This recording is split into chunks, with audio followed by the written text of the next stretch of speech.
here's how to switch sizes of circular needles. In this case, I'm making a sweater cuff, and what I did was I took the new circular needle and just started using that as the new right hand needle and knitting off of the left hand needle with the old size. In this case, I'm using size 5 for the ribbing and size 7 for the rest of the cuff. For the rest of the sleeve. Now, if you want a much more baggy sleeve or a looser sleeve, then you can add stitches here. You can increase while you're knitting around.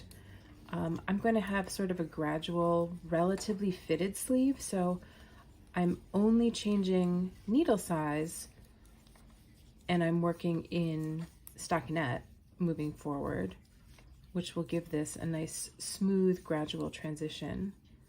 But the stitches will be a little bit larger and the gauge will be a little bit looser. We're almost done. And then once we're out of this smaller size needle, I'll use the bigger sized other end of the needles and keep knitting my sleeve.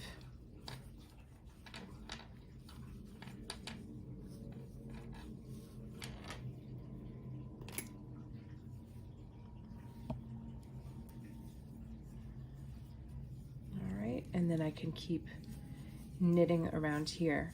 I can put a stitch marker at the beginning of the round if I want to, but at this point I just know when I get to where I've cast on and where the edges are, that's the beginning of the next round.